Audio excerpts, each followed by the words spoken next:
All right, good afternoon, everybody. Welcome. My name is Anthony Sneed, right here. And this is the Securing Web APIs the New Way with OWIN and Katana. So it's nice to see everybody. I know I got a few tweets, so I knew that there were at least 3 people coming. I'm glad there's even more. So if you are not on Twitter, we need to have a talk after the workshop. But beside that, you can monitor a lot of what we're doing in this session as well as my session tomorrow by going to Twitter. And this is because the sole purpose of my time here is to increase my Twitter presence. All right? And so I've created a hashtag called DW Web API Security. Right? And you can open up Twitter and go there. And from there, you should be able to get everything else you need or would like to have, hopefully, for this workshop. We're going to start with my blog, which I believe is right here. It's blog.tonysneed.com. I blog on various security topics, Web API, and a bunch of other things as well. So you can go there to see what I'm talking about. The slides will be available, of course, to everybody in the conference. I've also placed them in a Dropbox, so you can have early access to the slides for this talk, as well as for the one tomorrow. It's bit.ly/Web API Security. And lastly, the code, all right? And that's some of the most valuable things to get from a workshop. I put that on GitHub, all right? And you can get it there. So you can go to github.com/TonySneed/Web API Security.demos. And that's also linked to from Twitter. Okay, so going there, you should be able to get everything you need for the workshop. All right. Okay, so to begin with, this is, well, let me go through a little bit of introduction about myself. I am married with 3 children between the ages of 4 and 9. I started out living in Southern California, Los Angeles, moved to Dallas, and now I'm living in Slovakia. It's a long story. We'll have to talk about it some other time. But that's where I live now because my wife is Slovak, and we have parents and family, etc. That's where I'm living. I do most of my work for a company called Wintellect, and founded by a fellow named Jeffrey Richter and Jeff Procyse and John Robbins. And there I work both as a consultant and an instructor. I've also worked as an instructor for other training companies over the years, and I've been to London many times working for that company. I've also got a set of training videos. At the website is wintellectnow.com.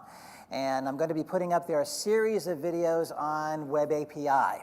I've already got a whole series on Entity Framework, which I'm going to talk about tomorrow as well. But Web API material is coming, so you can go there to get that. And I can also tweet out a promotional code for you. Okay, so you can get a couple of weeks free trial. I've also got 2 open source toolkits. One is called Simple MVVM Toolkit. This is when, if you were anybody, you had to have your own MVVM toolkit, right? Otherwise, you weren't anybody in the Silverlight space, at the time. So I have one of those. I also have another open source thing called Trackable Entities. If you're coming tomorrow, you'll hear more about both of those, because that's what we're going to be talking about, is Entity Framework, MVVM, Web API, and a whole assortment of topics. Let me get a couple of hands here. Who's going to tomorrow's workshop? Anybody? A few people? Okay, maybe more by the end, hopefully.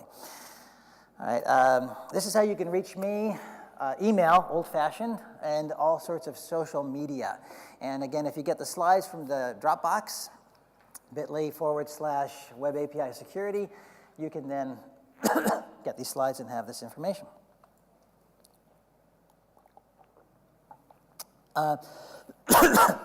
This is also the information about the code. So I encourage you to look at the code along if you like, even during the presentation. And Dropbox, and there's the Twitter and hashtag.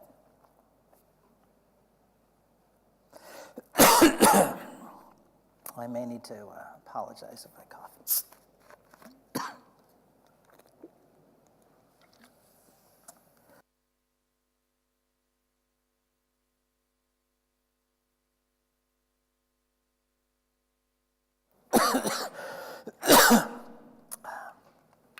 Okay, I'm speaking softer. I apologize in advance.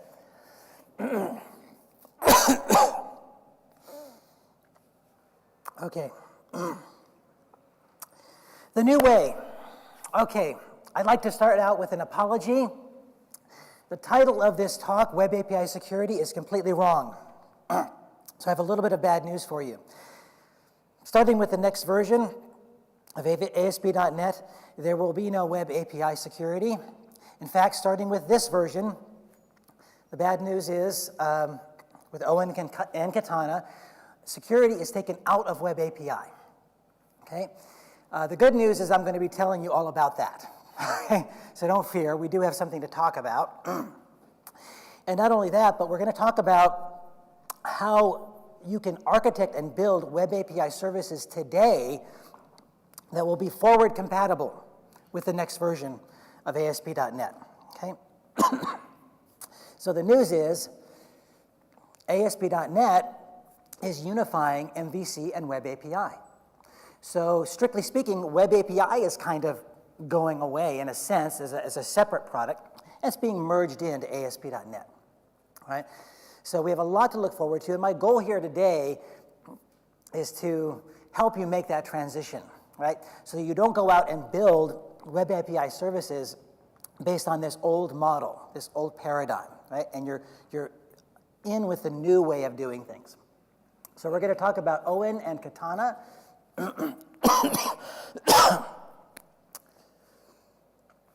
vNext is conceptually compatible with OWIN and Katana. It's not based on OWIN and Katana, but it is based on the same ideas, the same architecture. So how you build your application and your services layer, how you model that with OWIN and Katana will be identical to how you're going to do it with vNext.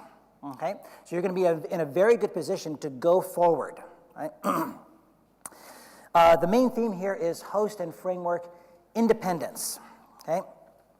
That's what the whole idea behind the new way of doing things is. So I'm going to show you, talk about that. I'm going to show you the big picture of Web API security, which is going to include a lot of things. You know, security is a kind of thing where you have to make sure you cover all your bases, right? So if you leave something unsecure, then you're unsecure, right? So I'm going to show you the big picture of Web API security. That's going to include, basic HTTP security, right? And one of my goals is to hopefully help you become more friendly with just HTTP security. And it's relevant because Web API is simply a programmatic way to do HTTP services. Okay, it's all about HTTP, right? So we'll look at that.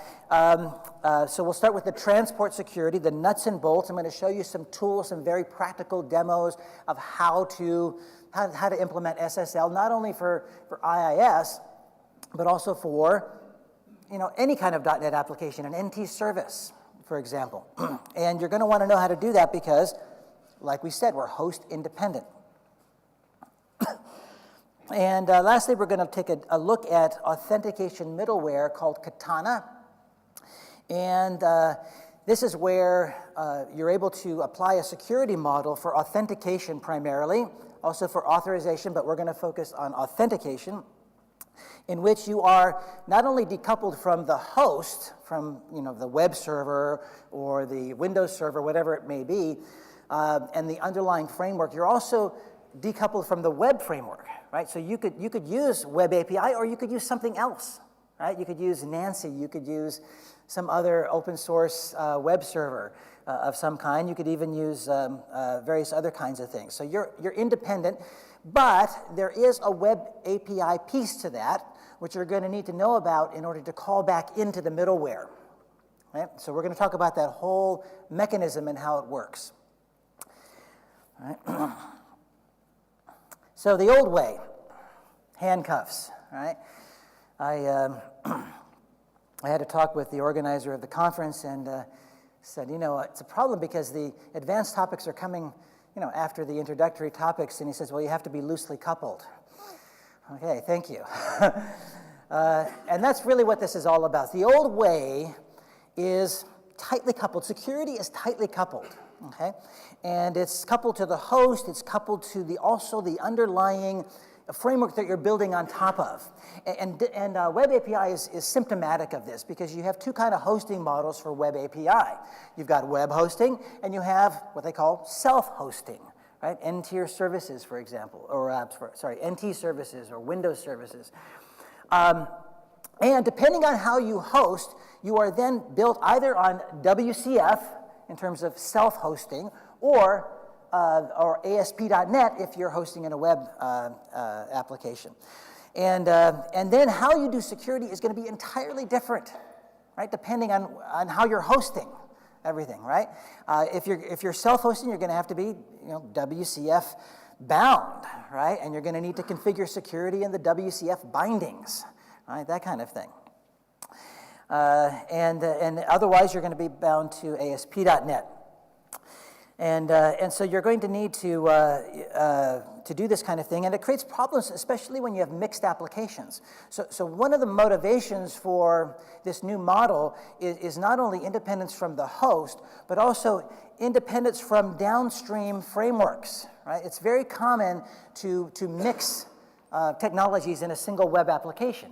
For example, I might be doing MVC, web pages, web API, Signal R, right, all in one application, and I don't want to have to implement security 4 different ways. Right? I want to implement it in the middle where it can then apply downstream to any kind of services, right? And that's what this whole new vision is about. All right, so before I get on to the new way, let me take a survey. How many people in here are currently doing Web API? Oh, good, you're in the right place. All right. And I'm assuming I don't have to spend a whole introduction on Web API for you, which is good. How many are doing Web API 2, the latest version? Right? How many people are currently using OWIN? A few of you. Okay, good. We'll make converts out of the rest. All right.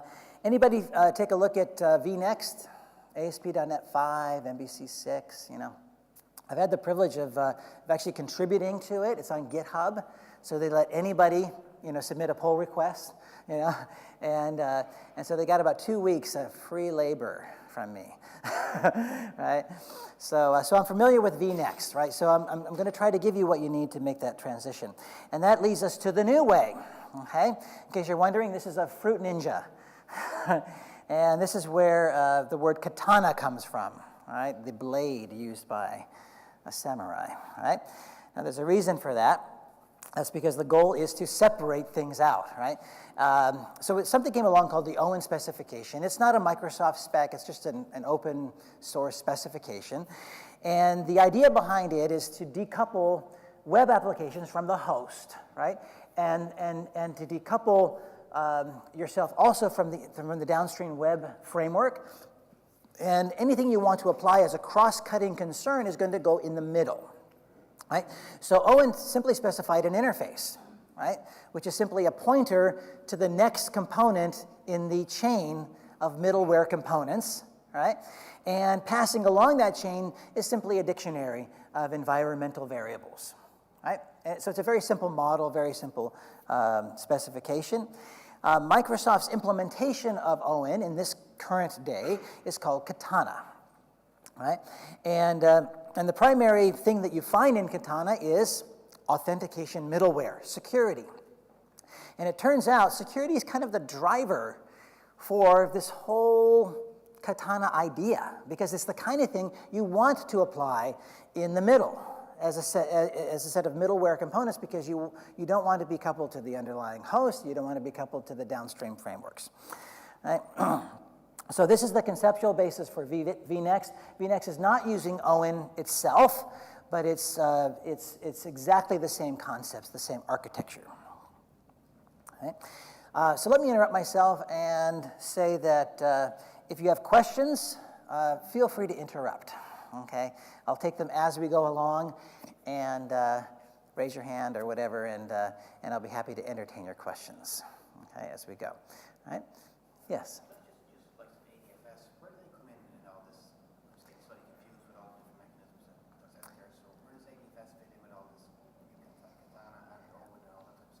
So the question is, where does ADFS fit into all of this? And interestingly enough, ADFS and Kerberos and that kind of thing is simply a security token service. So its job in life is simply to give out a security token, right? So essentially, the role here is that the middleware component is simply going to go out to that service, get the token, right, and then send it to the consuming service. Yeah, and so that's one thing to keep in mind. Mm-hmm. Yeah, so it's just another kind of security token service. It issues SAML tokens, it issues JSON web tokens, everything that can be understood. Yeah. All right. So let's talk about the big picture, and we'll look at the whole entire landscape of security that you need to concern yourself with as a developer, right? Now, developers are notorious for, let's say, not paying a whole lot of attention to security, right? Let's just get that right out there, right? It's kind of an inconvenience, we have to secure this thing. So as a result, a lot of us are just illiterate, when it comes to security, and it's such a broad landscape, right? And there's so many moving parts, and it's changing. I did no less than 3 consulting services based on security models, and they changed radically from one to the other as we're moving now to different models, right? Just a few years ago, it was SAML, right? Now it's JSON web tokens and OAuth, and So I'm a firm believer in just bringing you up to where we are now and giving you some guidance so that you can be prevented from going back and using old technologies. Okay, when there's newer things around that are better. Right. All right, so let's talk about the various components in this picture. First of all, we have the client, and in terms of web API, that's going to be usually HTTP client. It could be a browser as well, right? And on the client, we have something called a message handler that allows you to specify, client credentials. That allows you to validate the server certificate. And next, the client is going to be communicating over some sort of transport. This is going to be HTTP. Okay, in today's world. When we talk about HTTP, we have to become familiar with HTTPS, TLS, SSL, and X509. And lastly, we're going to be communicating with some sort of host that usually falls into these 2 categories, either a web host or a self-host. Okay? And web is either going to be IIS, or it can be, communicating with IIS either using the ASP.NET model or something referred to as Project Helios, which allows you to communicate with the host with IIS, but without going through ASP.NET. Okay, so which is great because system.web is 10 years old. A lot of overhead, and it's expensive when you have a large framework that you're bringing into your memory and you're paying for cloud services, right? So, the goal here is to not only be decoupled from IIS, but also from ASP, right? And that's what we see going forward. So the first element of security is something we call confidentiality. This is where you talk about something like encryption. You're guarding against eavesdropping, and so you're basically securing the communication such that no one can read the messages. Integrity is the next component. This is where you're going to sign the message. Essentially, you're going to prevent tampering, man in the middle, replay attacks, things of that sort, message integrity. And then finally, authentication, in which you're going to do 2 kinds of authentication. One is to authenticate the server to the client, and the other is to authenticate the client to the server. Both are important, okay, and we're going to talk about both of these. This is where Kerberos comes in. That could be one way of authenticating clients. Client certificates, some sort of a shared secret, a token-based service such as JSON web tokens. So what do you notice about this chart? Where is most of the security taking place? The transport level, right? Which is interesting because you'd think that, well, we're doing security, we have to do all of this at the application layer, right? Or at some other layer. But it turns out we're doing it at the transport level, right? And we're doing authentication, server authentication takes place here. The pipe is secured in terms of both encryption and privacy, right? So one of the goals here is going to sort of enable you to be able to do authentication at this level. So we've got a few minutes we're going to spend at the beginning just looking at just basic HTTP configuration. Let me take a survey so I know how much time to spend on it. How many people are really comfortable with SSL? That's what I thought. Okay, and the people raising their hand are doing very timidly. They don't want anybody else to see them, so they'll ask you questions. Right? And that's about what I usually get, right? And so I'm going to one of the goals is to help you to be more comfortable with it, because anything else that you do in security with authentication and Oauth and all of these things, JSON Web Tokens and SAML, none of that matters if you don't get this level, right? So this is sort of a prerequisite, right? If we continue to the next layer, this is where OWIN fits in. This is where we have Authentication Middleware. This is essentially where we're now authenticating the client to the server. We also have something called claims transformation, in which you can inject things like roles, right, attributes to users in order to make authorization decisions, right? Those are usually application specific, right?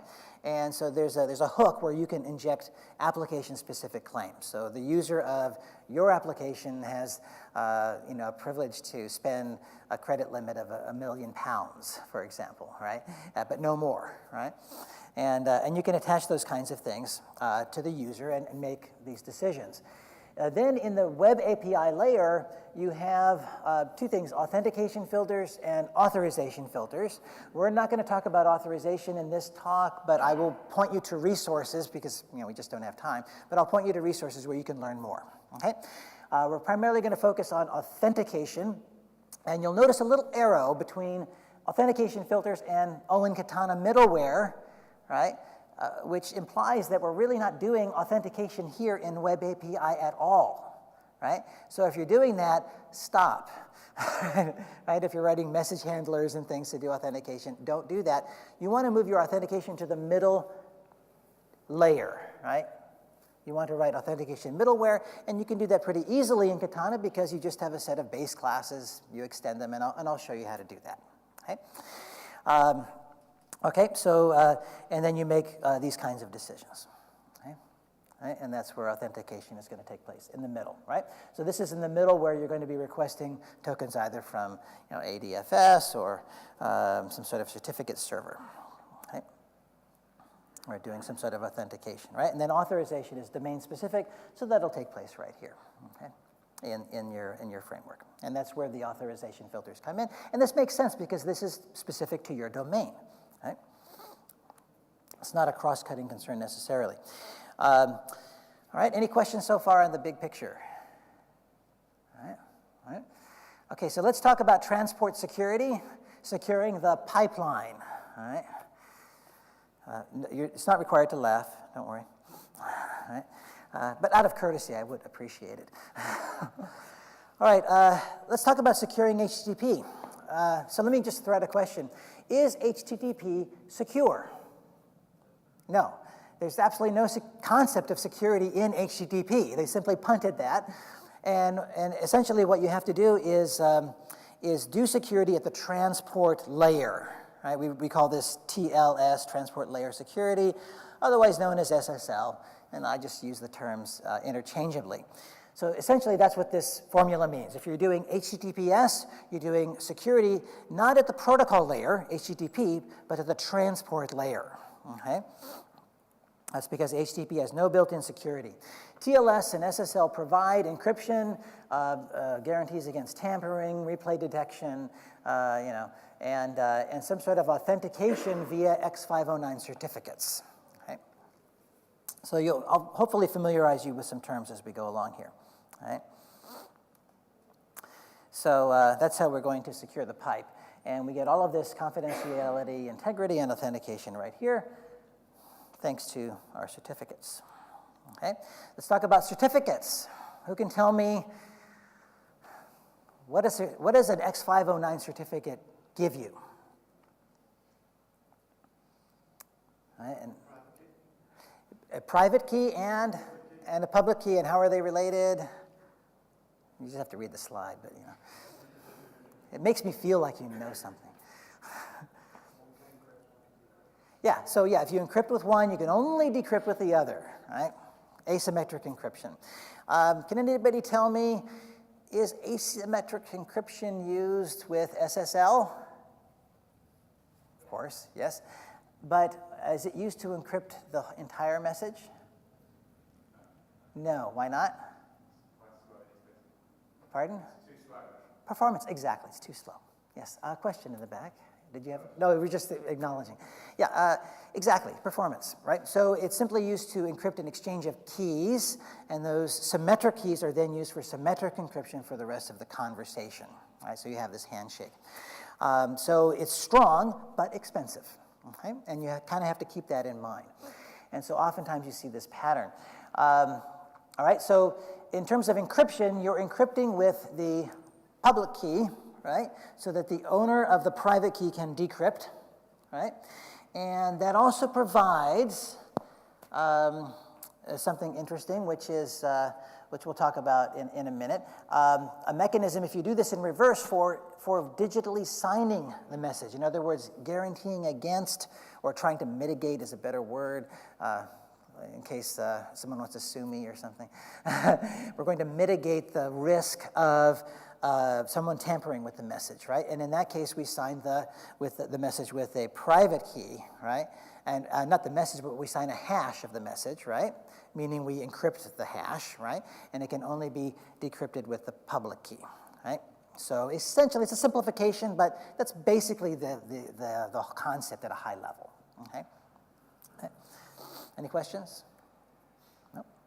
Okay, so I mentioned server authentication a couple times. And so this is the first authentication you need to be concerned about. Is the client talking to the right server? Okay, a lot of times we don't think about that. We think of authenticating the client to the server, but it's just as important to authenticate the server to the client, right? And this is what, this certificate is all about, right? And because the certificate has a number of properties. One of those is the common name, right? And in order for a certificate to be valid, the host name of the request needs to match the common name of the certificate of the server that is receiving this request. Okay? So that's where you see the green lock as opposed to the red line, okay, or various other symbols, right? And it's very important. So the client needs to validate the identity of the server, right? And it does this, right? And there's all kinds of problems here, as you know, right? Fake servers out there, and fake certificates, social engineering. Someone calls up Microsoft and says, I'd like to order a certificate, please. Here's the information, and then they can pretend to be Microsoft, right? And so that's a big problem. So part of this server authentication is checking a certificate revocation list, right? And that can be online, and you can check to see, okay, are there any certificates that are considered invalid because we know that they've been spoofed, okay? All right. So server authentication. And this will be also important when it comes to your own certificates, which I'm going to show you how to create. You're going to need to pay attention to this common name, okay, in order to make sure you have a valid certificate.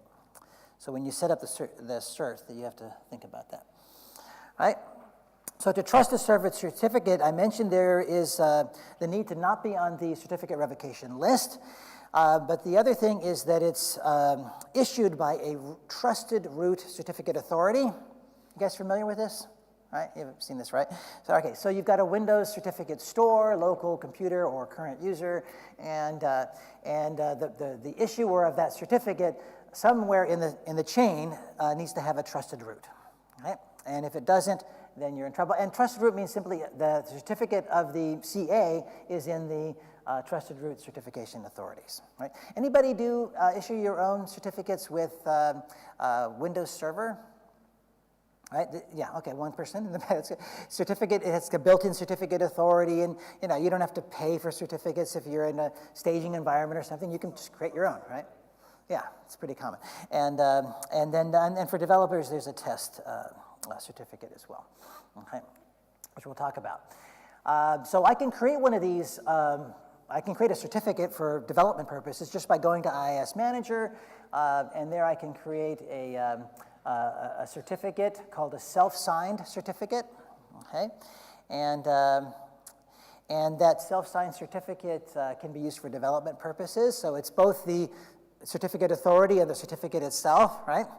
And then the other thing you can do is request certificates and complete a certificate request, right? So you can do all of that through IIS Manager. Okay. And then what you end up doing is usually copying the self-signed certificate to the Trusted Root Certificate Authority in your Windows Certificate Store. Okay. Then we have Make Cert. How many people have used Make Cert? Just a bunch of you. Okay, how many have abused it? No, you don't have to raise your hand. Okay, so Make Cert's easy. The thing about it is it's got a lot of command line arguments. So I'm going to provide you with a batch file that lets you create your own development certificates without much trouble. So you can find that in the GitHub repository. And for that, I have to give a shout out to Dominic Baer, who created the batch file for me, right? And made that available to all of us. So thank you, Dominic. So this is the idea behind Make Cert. You execute this command, you get your own certificate, and there's a little message saying that it's not trusted. You need to somehow trust it. Now, most of the time, we'll maybe just copy the certificate into the trusted root, but there's a better way to do that. This is just an explanation of some of the parameters for Make Cert for creating a self-signed certificate. Okay, and this can be more convenient. You can also specify parameters, validity parameters, and other kinds of things. And then next is creating the certificate authorities certificate, right? So you want to create two certificates using Make Cert. One is what I'm calling DevRoot. It's simply the issuer of this Make Cert, essentially, issuer of the development certificate, okay? Okay, so you can kind of use these in conjunction with each other, these two batch files, essentially, create the DevRoot certificate, and then create the development certificate such that it's issued by the DevRoot, okay? So it's a little bit more realistic in terms of having two certificates, one for the CA and one for your server, okay? And there's more parameters there, and this is the one you're going to copy to your trusted root, okay? I'm going to just pay attention to my time. Here, okay. All right, and this has a lot of parameters, so you're going to really appreciate the batch file. Okay. Okay. Secondly, once you've generated the certificates, you want to bind them to either IIS or to some sort of self-hosted web API service, right? An NT service, even a console app. Okay, and that's how you're going to do it. So you're going to need to know the certificate common name, because that has to match the binding, okay? Right? So for example, if we issue ourselves a certificate that's called web.local, I create a binding in IIS where the host name is web.local, okay? So that the certificate is properly validated, okay? And that's how we do that, okay? So that it matches. So you have to pay attention to that. And secondly, in a development environment, you're going to want to probably edit the host file so that the loopback address points to your host that you just created, web.local. Okay? And you're going to find that in this Windows directory, System32 drivers, etc. How many people have messed with that? Yeah, quite a few. Okay, so we won't spend any time on that. And it's one of the things you have to do. So here's some information for you to know how to do that. And then once you get to Visual Studio, you simply set the project to local IIS, and you make sure that that host name is there with HTTPS. Okay? Okay. And then your certificates will be valid. All right? All right. And then how do you set up those bindings? Well, you're going to use a tool called NetSH. How many people use NetSH? A couple? Okay. the brave ones.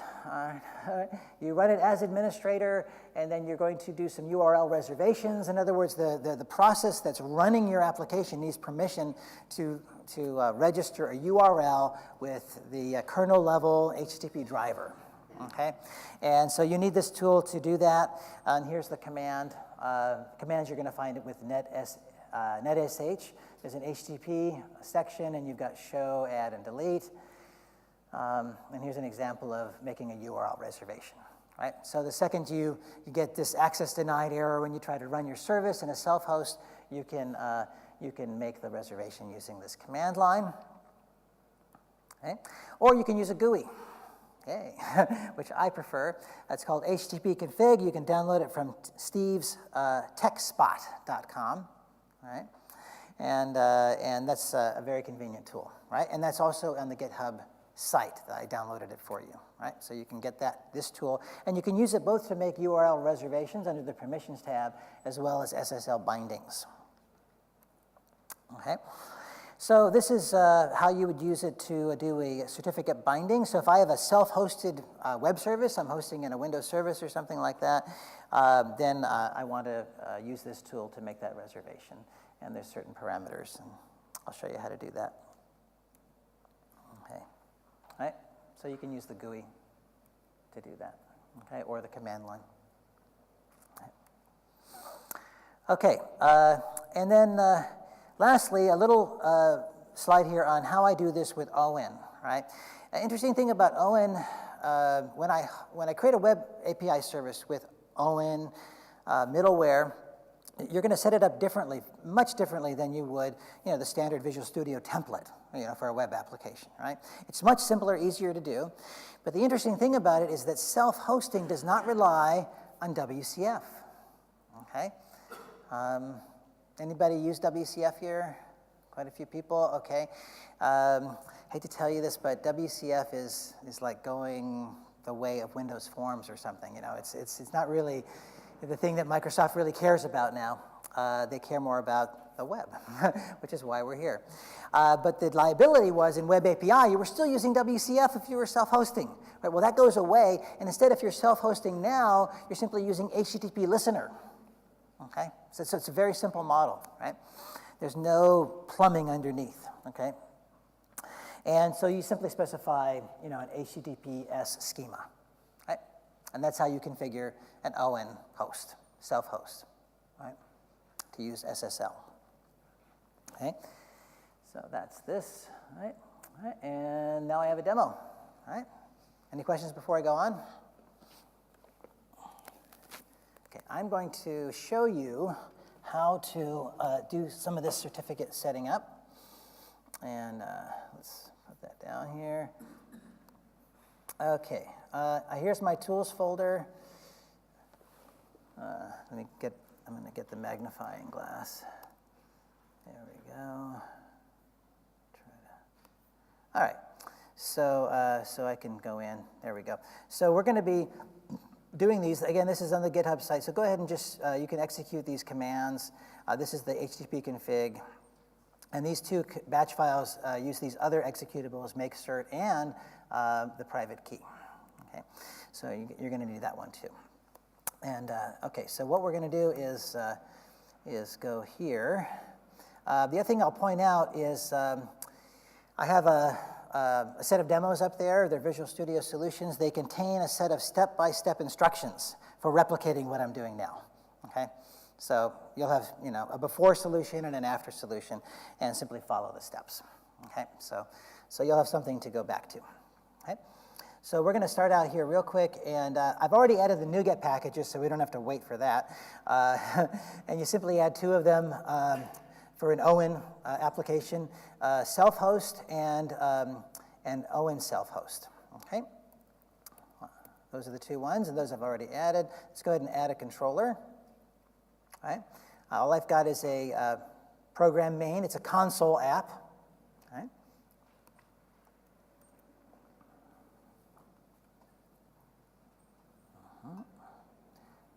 Okay, halfway through. So let's go ahead and add a class file. Try that one. There we go.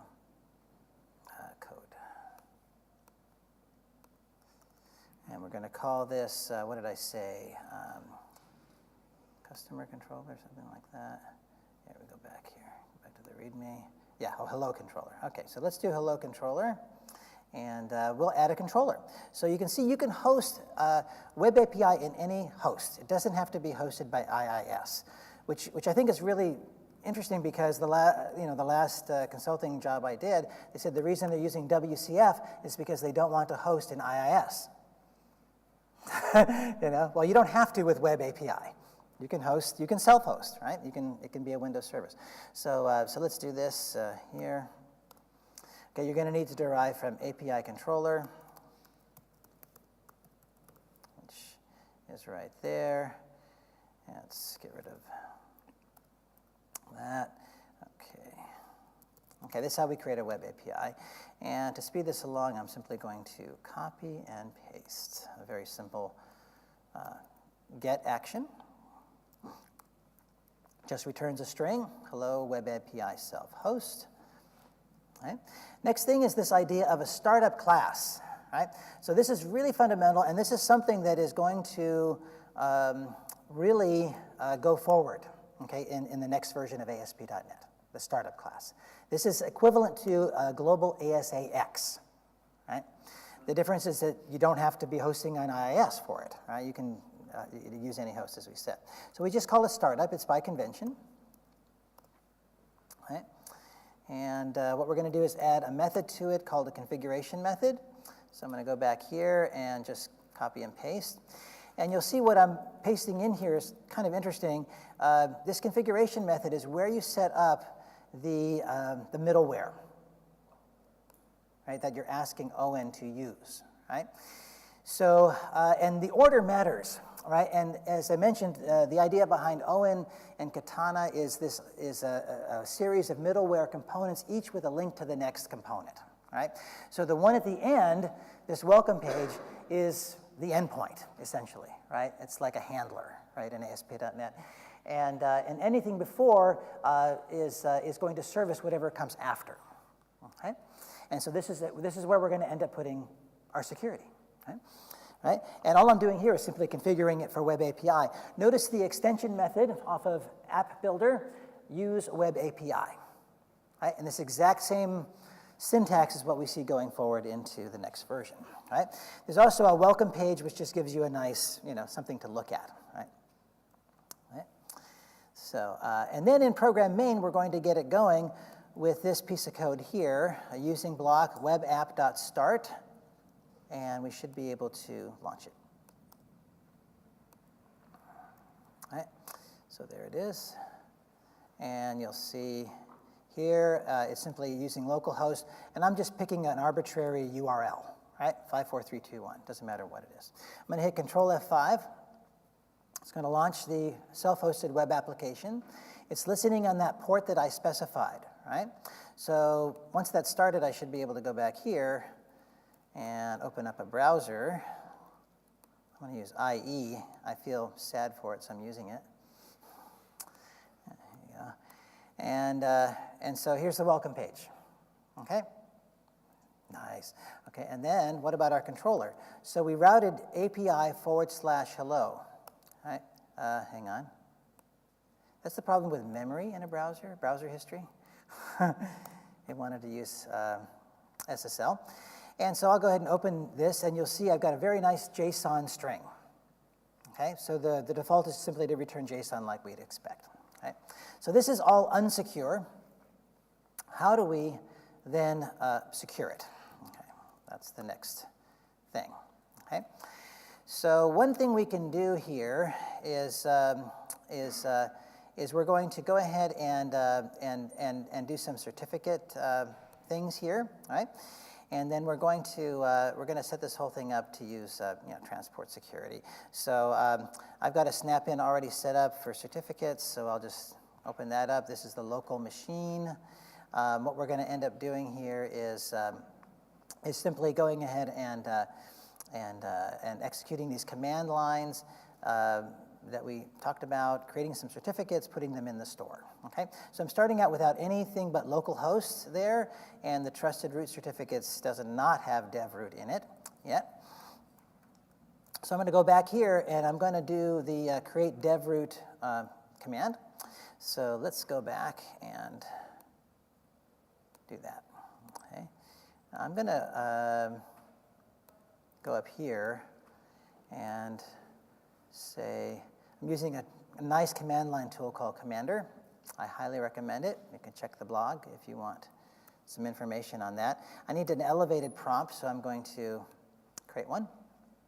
All right. And now I'm going to, oh, it didn't even, well, there goes my command here. So let's go back. And I'm going to go ahead and just copy that. Paste it there. And I'll just for convenience, I'll do a path to the tools folder. Okay. Okay. All right. And I'll just execute the command lines, the batch files. Okay. So the first batch file is called create dev root. Okay. Like every good developer, I'm going to leave this completely wide open. There it is, if it'll let me. There we go. Okay. Yes, of course. All right. And so I've got a nice certificate there in my certificates folder. Let's go ahead and do the other one, which I believe is this one right here. It's called, okay, we're going to do all that. Yeah, okay, so before we create the next one, let's go ahead and just copy that certificate into the certificate folder. So you'll notice here I've got a PFX, and I can just double click it and it, I'll install it on local machine. Elevate. Let's grab that. No password. And let's go ahead and place it in the trusted root. Certification authorities. All right, so it's there. And, you can go back and look at it, but I'll just move on here. The second thing we're going to want to do is edit our host file. And we're going to want to add this line that maps the port address, the loopback port address to web.local. And I just so happen to have that open. And I'll paste it in. And there we go. Save it and close it. So now if I use the loopback address, it's going to map to the web.local port name, or host name rather. And now I'm going to go ahead and do the other thing as well. Okay, so let me see if I did the other one. Okay, here it is. There's another one here called create Ssl Cert. Let me do that from my command prompt. And I'm going to specify the host name, web.local. Okay, and I'm going to grab that. I'm going to copy it to the other one. So let's go ahead and install that one. Here we'll just say current user and automatically detect. Okay, all right, so they're both there now, and we should be able to refresh and see those. Okay. Oh, did I? Oh, hang on. Do it again. Local machine. Let's try that. Okay, that's what I wanted. I'm glad I looked. Okay, so there it is. If I look at localhost, you'll see that it's got a private key associated with the certificate, and it shows me the certification path is there as well. Okay, so that should be okay.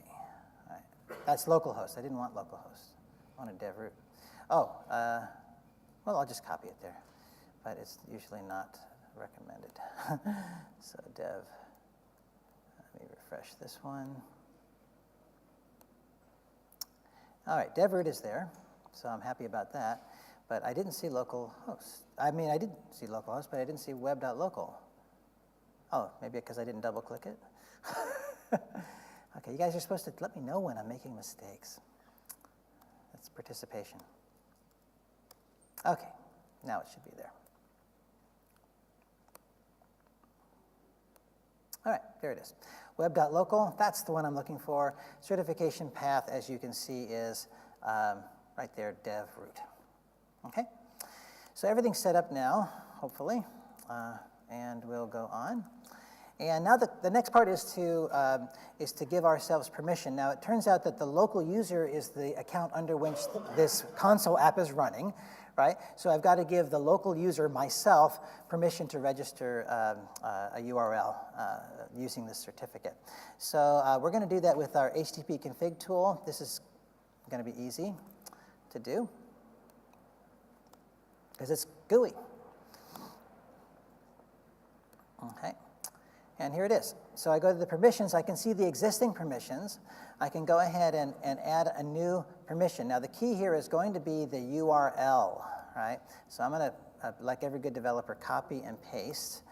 And the difference is I'm going to make this web.local. And I'm going to make it HTTPS. Okay? And you have to include the trailing /. So we go back here to HTTP config. We're going to add a permission. I'm going to enter the URL. Let's see if I can, that's better, right? Zoom in. And now I get to add myself.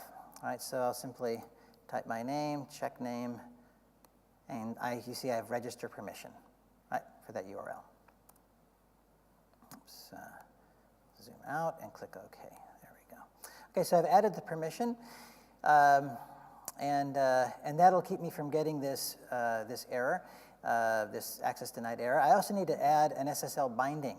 Okay, this gets a little more interesting because the address is going to be 0000. The port is going to be 54321. I'm going to click New to create a random GUID, and I'm going to browse to the certificate that I want to bind, which happens to be web local. Okay. All right, and click OK. All right, so now I've got a very nice binding. All right, are you with me? Okay, so something you can, replicate these steps on your own, and click OK at the end. All right, and so now I should be, in theory, able to press Control F5. Shall I? Drum roll. Yes. Okay. So it started. Wait a minute. Don't celebrate yet. Go back here. Change this to HTTPS. Incidentally, if I hit HTTP, it's going to complain now because I'm not running under HTTP anymore. All right. So I'm just going to escape from that. It's just spinning. HTTPS. Now notice here, I'm getting this problem. Why is that? Yeah. It's just seeing if you're awake, that's all. Web.local. All right. There you go. Ta-da. And let's go ahead and do web.local /API hello. Okay. And sure enough, we have our JSON. All right. Okay. All right. So let's, oops, that's a link there. All right, so that's what we have here. Let's end that. Any questions? You installed the certificates 3 times. Yes, that was called human error.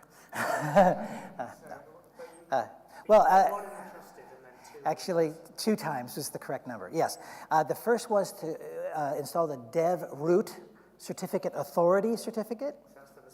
Yeah, that's the certificate that is said to have issued the web local certificate, right? So web local is what I'm using to secure the channel, right?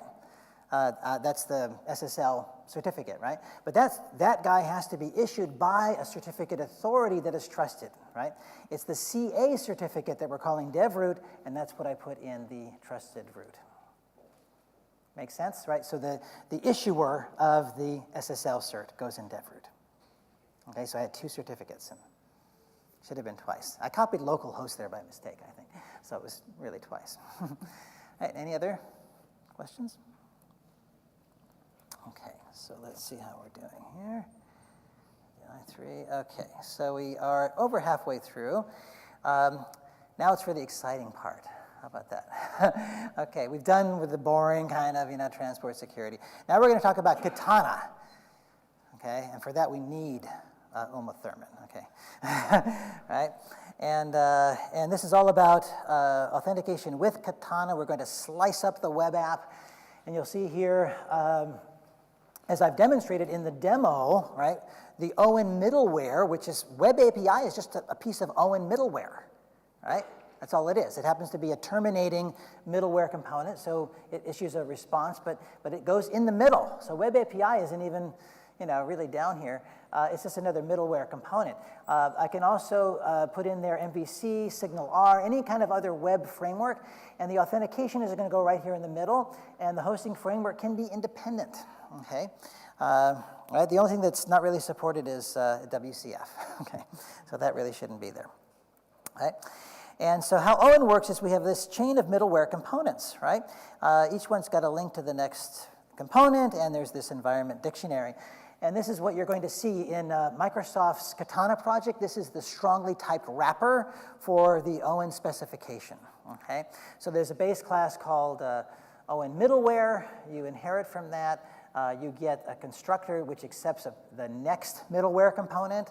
And your job in life in this invoke method is to call invoke on the next component in the chain, okay? And this allows you to do pre-processing and post-processing, okay, on that request, right? And this is exactly how authentication is going to work. And so to build this middleware chain, you're going to need to do this in a startup class. And we saw this earlier with Web API. If you had your own custom middleware component, it would be inserted right here before the Web API, okay? Because this is the end. This is going to give us the response. If I want to do something, this is similar to an HTTP module where I might do some processing on the message as it goes through the pipeline, right? For example, this could be a logging component, right? And essentially, that's where we're going to put our security, okay? So let me just explain the nuts and bolts of how the security negotiation takes place. There's really two method calls, right? The first is what we call a challenge response, okay? In other words, the client requests access to a service. This request is anonymous. The user is not authenticated. Therefore, the server returns a 401 unauthorized response. Okay, we're all familiar with that. But in addition, there is a header called www.authenticate, right? This header is really important because it kind of gives the client a hint as to how to authenticate, right? And part of that information is what we call the realm, right? This can be an application identifier, a GUID, a URL. It's usually a URL of some kind that uniquely identifies your application, right? So that this client knows how to authenticate to you, okay? The kind of authentication that you need, right? And then there's a scheme which indicates the authentication type. And this is either going to be basic or typically bearer if you're using OAuth tokens, right? So once the user decides they want to authenticate, they'll authenticate, send some credentials, right? Those travel in the, which header? Authorization, right? So authorization header. Anybody do Windows Identity Foundation or SAML? Good, you haven't been corrupted, that's good. But everything took place, the SAML assertion, everything was stuffed into this header, right? So obviously it was too big, so you had all this, these challenges, but that's still where it goes, right? So any kind of credentials go in the authorization header, and you get back either a 200 or a 401, right? Question. Yes? What's the 201? 01, that's called a typo. Should be 200, thank you. And, all right, just put it on Twitter and embarrass me, please. All right. Okay, so now the moment we've all been waiting for, Katana Authentication Middleware, okay, the actual heart of our topic. And this is based on a set of abstract base classes. Right? The first one is what we call Authentication Middleware, abstract base class. Right? This has a create handler method. Okay? The handler is what's going to be doing the authentication. Now, to create one of these, the middleware component, and by the way, that is exactly what I'm going to inform OWIN about, is this middleware component. To create one, I'm going to want to pass an authentication options class that's going to contain the type, basic, Windows, this is where, Kerberos might come in, You can do client certificates if you want, X509, whatever kind of authentication you want to do, right? Oauth, whatever it happens to be. The mode, active or passive, and we're going to learn more about that later. And finally, other kinds of options. Usually the realm is going to be there. This kind of thing you want to pass back to the client in the challenge. And maybe a validator, how you're going to do the validation. Right? That's optional. So what happens here is the middleware creates the handler. The handler's job is to authenticate, and that's why we have authenticate core async. There's some initialization, teardown, and there's this guy here, apply response challenge async. So you have control over the response challenge as well, and like inserting the realm right into the response challenge, right? So the client has contextual information, right? And then finally, what we get at the end is this thing called an authentication ticket, which has a claims identity and a set of authentication properties. Right? Who here is familiar with claims identity? Claims. It's good. It's very encouraging. Okay. Claims is a new way to talk about identity. It's simply attributes of some entity, right? Usually maybe a user, for example, right? So their age, whether they have a driver's license, and you can make authorization decisions based on things. The one takeaway I'll give you with this part is get used to not thinking about roles. Okay, roles are one kind of claim that you can attach to a user, but it's very limited. It's binary, right? You can get a much richer basis for authentication and authorization by claims. Okay, so you get back a claim set, and as of .NET 4.5, this is just baked into .NET. Okay, claims identity. So you get one back. Okay, so the options is here. This is what the options class might look like. And what I'm going to do here is I'm going to show you an example of basic authentication, right? Now, as soon as I finish showing you this example, I'm going to tell you not to do it. Okay, I'm going to tell you how bad it is. Don't do it. I know you're going to do it anyway, so I'm going to give you what you need to do it. But more importantly, joking aside, it's going to show you how the components work and fit together and interact. Okay, it's kind of the best way to learn. Because when you get to OAuth, you're going to use the same set of base classes. Okay, so any kind of authentication is exactly like this. So we're just using this as an example. And you can see here I've got a constructor. I added this myself. It takes a realm. It takes a validator, which is just a delegate to a method that returns Boolean given a username and password. And then I expose that as those two as properties on this thing. Okay, my options. Right, so I'm passing a pointer to a method that's going to validate the user. Got it? And then in this guy, the authentication middleware, it's strongly typed. The type argument is going to be your options class, right? And then you're going to go ahead and return. You're going to override create handler, and you're going to return a ticket. Okay. And so this, ticket. You're going to return an authentication handler, a concrete handler. And that's this next class, basic authentication handler. Okay. And here you're going to override this authenticate core async as well as the other method. But in here is where you're going to do your authentication, and this is where this is where we get into authenticating the user. So we're going to look at the authorization header here, right? We're going to pull the credentials out, username and password. We're going to decode them, all right, because they're just basically encoded plain text. And then what I'm going to do is going to this slide, take the username and password from the authorization header, and then pass it to my validator, right? My validator method. Okay, so here, try get credentials is just a little helper method which decodes the username and password. Here, I pass these username and password to the validator, and the validator will look up the user credentials, validate the user.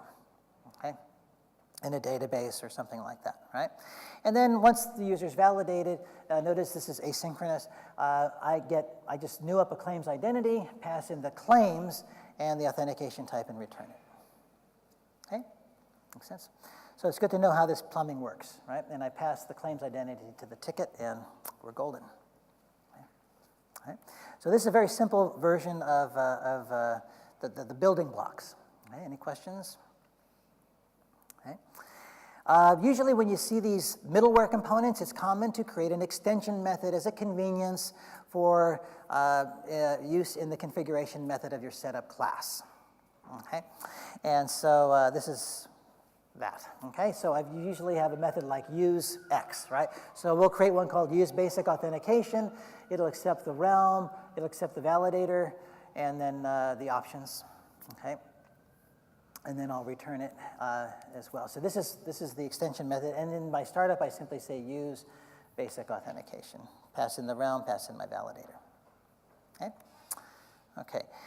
This is the demo on this. I am going to show you the after, because there's no point in, going through this lengthy demo, running out of time, and telling you not to do it.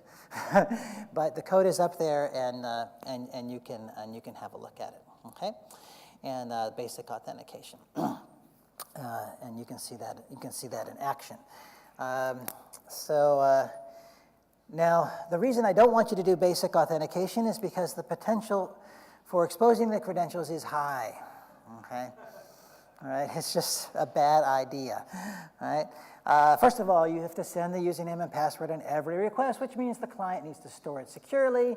You need to secure the pipe, which, now you have no excuse, You're going to have to do that. But the problem is also, not only does the client have to store it securely, but the server has to validate it on every request, trying to defend against brute force attacks, and it's computationally intensive.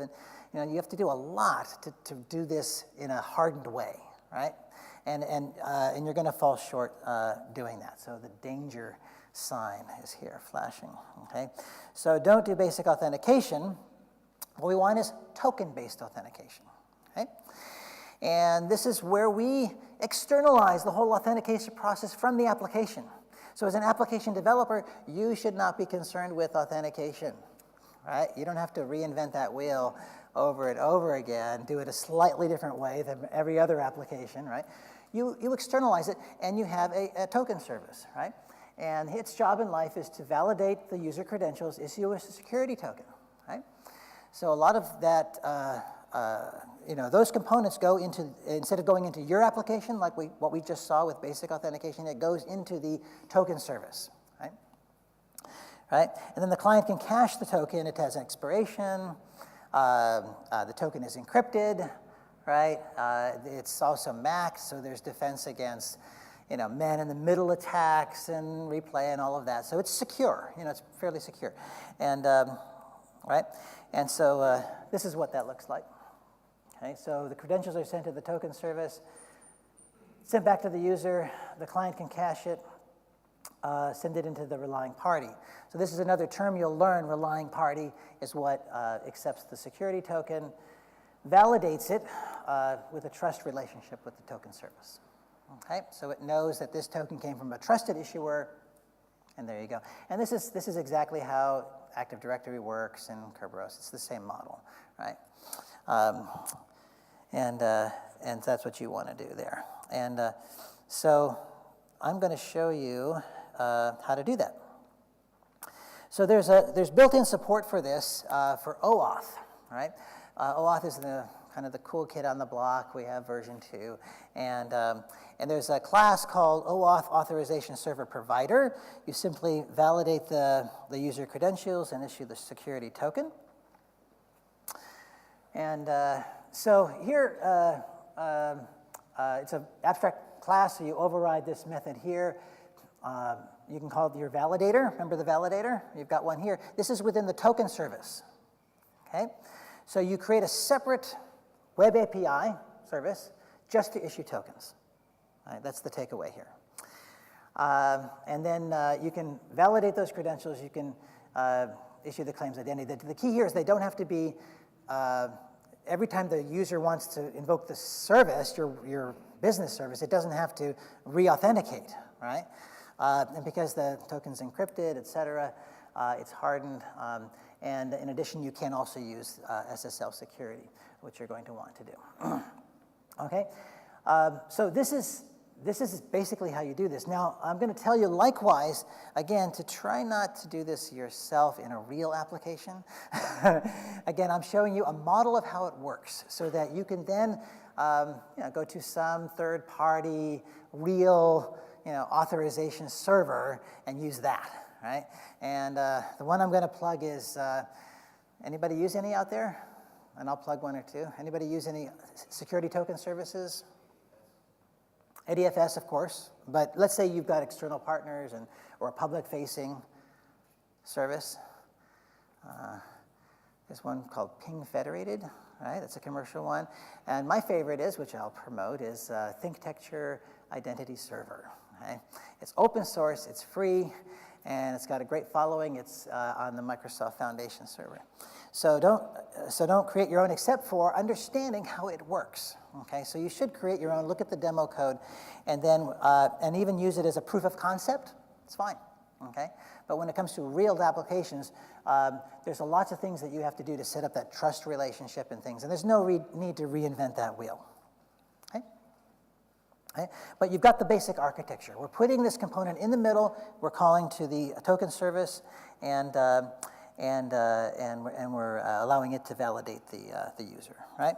So in my startup class, in my token service, I'm going to specify this use method. I'm going to pass in some properties to an options class, right? So the same exact pattern as we saw before. And I'm going to specify a provider, right? And this provider is something you're going to implement. And I'm passing it the validation method. And this is what the options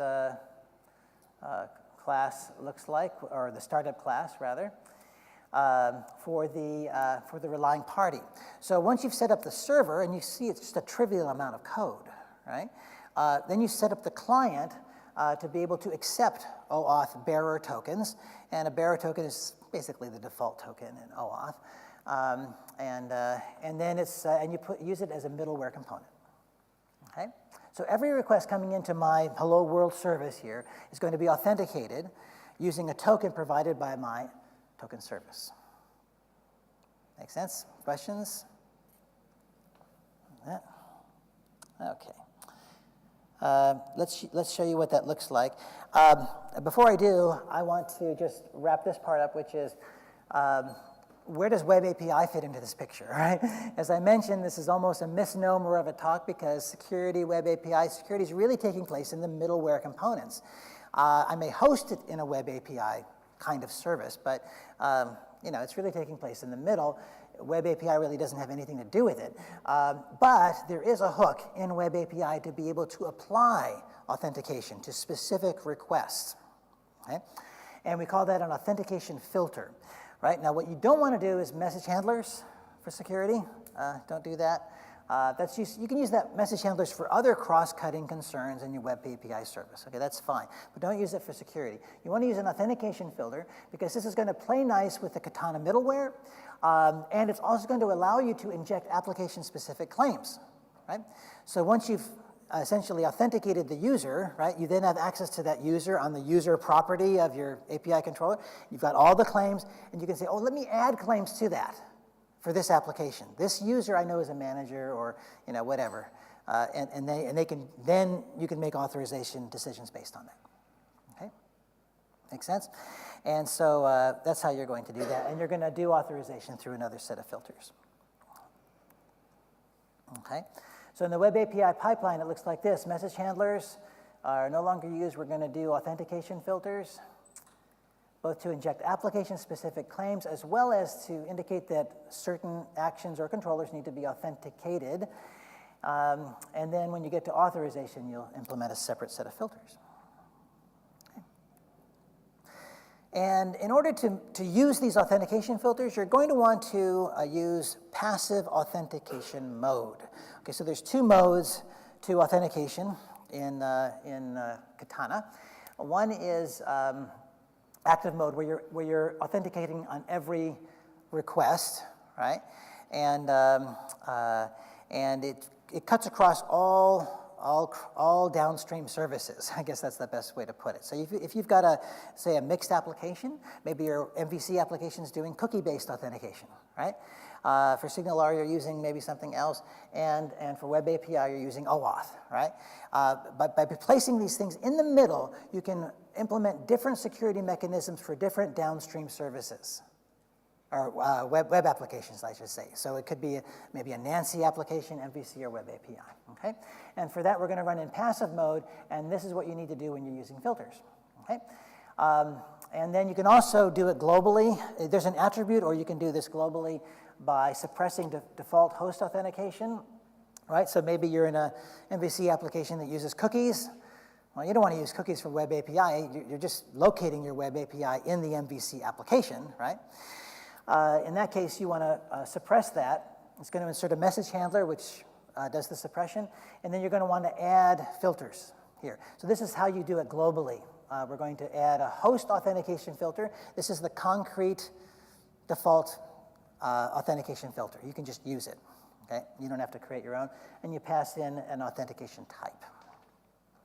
Okay? All right, so this is the idea.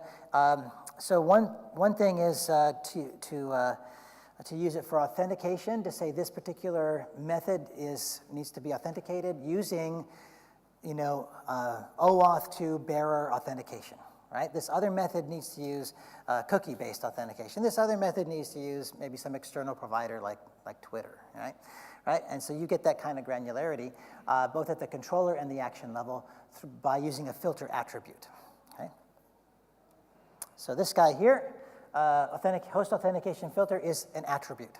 And you can apply that on controllers and actions. All right? Okay. And now we have this one here. I'd love to be able to do all of this completely from scratch. I think I'm going to, seeing we're almost out of time, I'm going to have to show you the after. I know, it's kind of a bummer, but here you go. So I happen to have this on Git, so I'll open up my Git folder. And I'll look at source, and here's authentication, and I'll just do this, this one here, token-based authentication. So let's go ahead and open up the after one. Yeah. Forgot I need to open up as a, well, no, actually, I'll do it without elevating.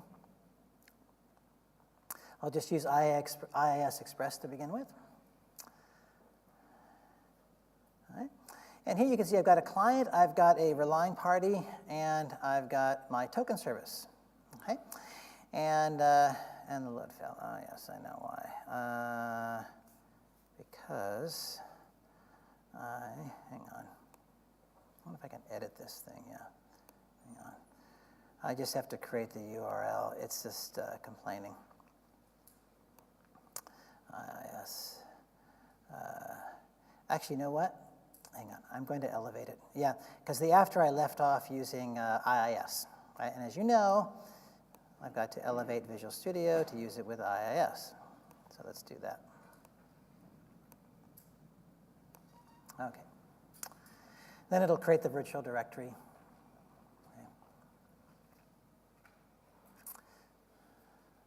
Okay. So while it's opening, let's see. Any questions so far? How does it sound? Okay. I think most of it makes sense. I'm going to review. You need to review the code and everything. Yeah, but conceptually, does it make sense? All right. We're going through this seismic shift. So going forward, really, what you want to do is, use OWIN. Right now, if you're developing any, greenfield applications from now on, use the OWIN hosting model. Okay, and then we'll go from there. Just a few minutes left. Let me just run this real quick here, and I'm going to. It's just one of these things. No, it doesn't. It's not letting me do that. Hang on.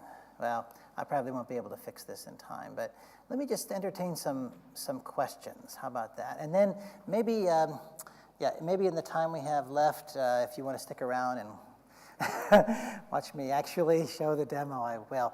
But I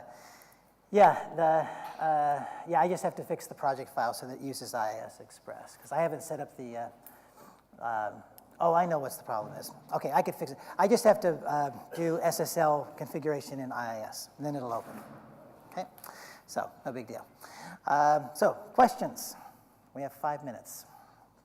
Yes? So if we use this model that you will show here, how much will change for VNext? Okay, very good. So VNext will not use the same set of base classes, you know, the OWIN base classes and OWIN middleware, but the pattern will be exactly the same.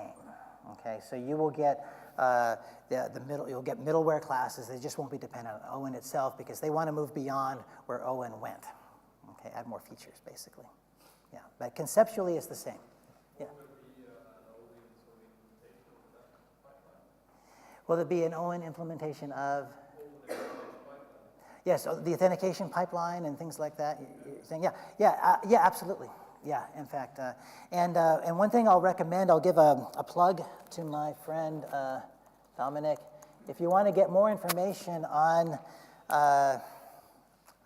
this topic as well as just security in general, Dominic has got some great Pluralsight courses, and they're in the booth upstairs.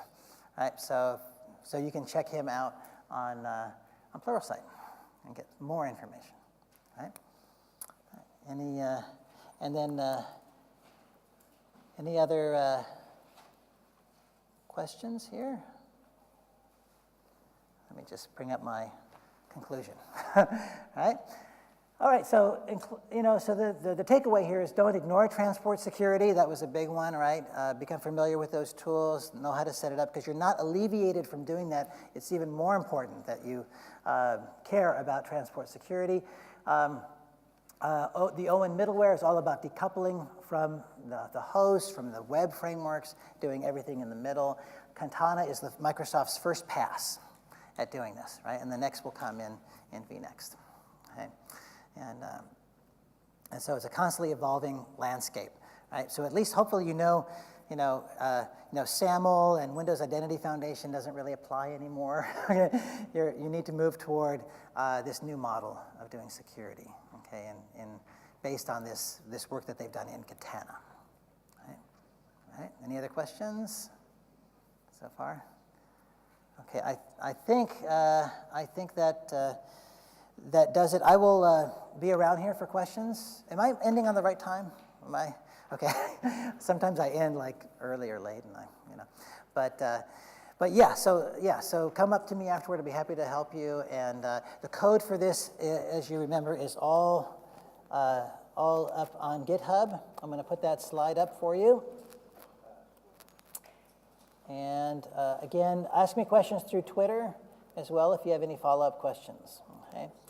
And there we go. All right, I think that does it then. Okay, thank you very much, everybody.